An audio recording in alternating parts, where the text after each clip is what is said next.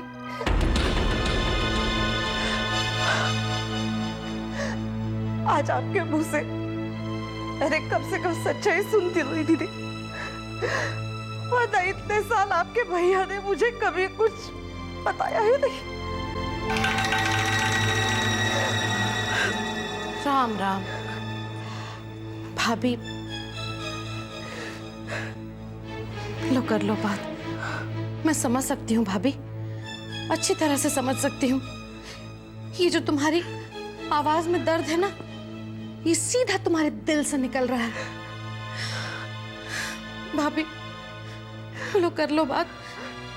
अब एक औरत का दुख दूसरी औरत नहीं समझेगी तो कौन समझेगा भला, बताओ। तुम रो लो भाभी, जी भर के रो लो, तुम्हारा दिल हल्का हो जाएगा। रो लो, रो रो।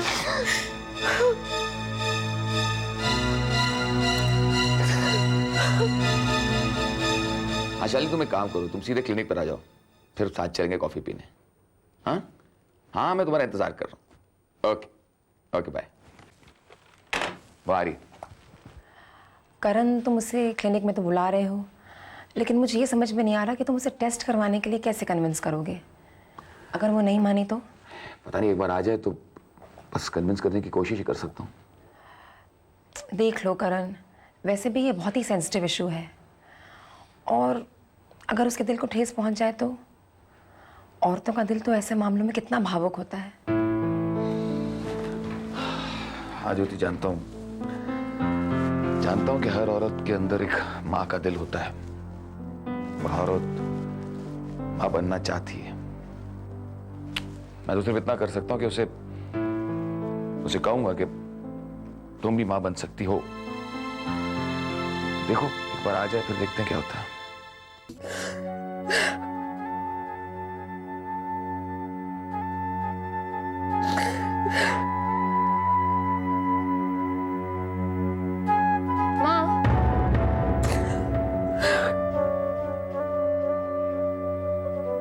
माँ, क्या हुआ माँ? आप रो क्यों रही हैं? क्या हुआ, बताइए तो सही।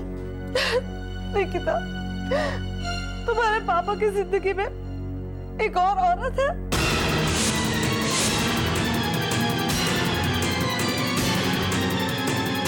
क्या?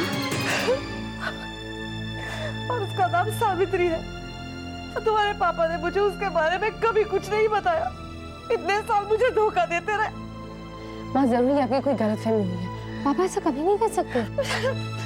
नहीं निकिता, तुम्हारे पापा ने खुद अपने मुंह से मुझे ये बात बताई है, लेकिन अभी भी बात छुपाने के लिए वो मुझसे यही कहते हैं कि उन दोनों में सिर्फ जान पहचान थी, दोस्ती थी। लेकिन मैं जानती हूँ वो मुझसे झूठ बोल रहे हैं। देखिए माँ, अगर पापा आपको झूठ बोलना चाहते थे तो इस बात का साफ इनकार भी तो कर सकते थे, लेकिन उन्होंने ऐसा नहीं किया। पर इतने साल मुझे सच भी तो नहीं बताया था। इतने साल? मतलब? सावित्री तुम्हारे पापा की जिंदगी में हमारे शादी से पहले थी। कम ऑन माँ, शादी के पहले पापा कुछ भी करें, इससे आपका क्या लेना देना? कम से कम शादी के बाद तो पापा अच्छे पति बनकर रहे हैं। फिर आपकी क्या प्रॉब्लम है माँ? लेकिन निकिता, पति पत्नी के बीच में कोई राज नहीं होना चाहिए। पता नहीं मैं तुम्हारे पापा को कभी माफ कर पाऊंगी भी या नहीं। माँ, मुझे लग रहा है कि आप पापा के साथ ज्यादती कर रही हैं। अच्छा ये तो बताइए कि ये बात आपको बताई किसने? तुम्हारी बुआ ने। बुआ ने? अरे दीपक, दीपक बेटा। हाँ माँ। बेटा जरा मुझे 1000 रुपए तो देना। सोच रही हूँ आने वाले बच्चे के लिए चांदी की कटोरी और चम्मच ले लूं। जी।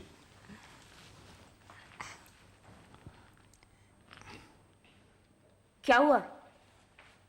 माँ, लगता है मेरे पर्स से किसी ने पैसे चोरी कर लिया। लगता क्या? मुझे तो पूरा विश्वास है कि इसी ने पैसे चुराए होंगे। माँ जी, एक तो चोरी, ऊपर से सीना चोरी। तू क्या समझती कि ऊंची आवाज करके अपनी चोरी छुपा लेगी? भाई दीपक, आजकल महारानी रोज रोज बाहर जो जाती हैं, साज श्रृंगार में खर्चे तो बढ़ ही जाते हैं ना। शालिनी, मेरे पर्स से पैसे तुमने निकाले हैं? दीपक, बस यही सुनना बाकी रह गया था। यही इज्जत बाकी रहेगी थी देने के लिए, जो कसर तुमने आज पूरी कर ली।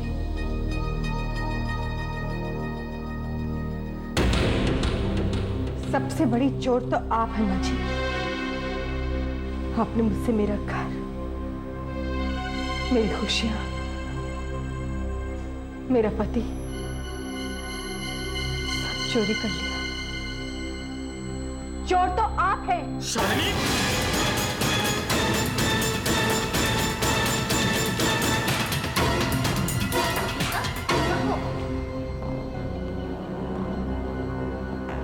वो दीपक, मैंने तुम्हारे पर्स से पैसे निकाले थे, मुझे ब्यूटी पार्लर जाना था ना, इसलिए।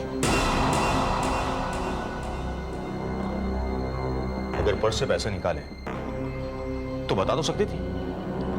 दीपक, मैं बता ही तो रही हूँ। अरे तो क्या हुआ बेटा, पत्नी तो है और पति की कमाई पर पत्नी का हक तो होता ही है ना। हाँ?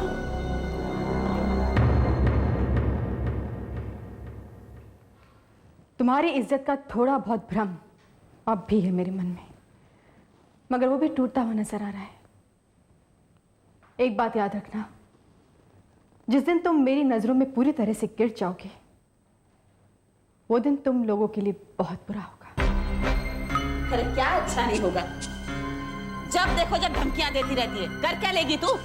धमकियां नहीं दे रही हूं माँ जी, आने वाले कल का आईना दिखा रही हूं।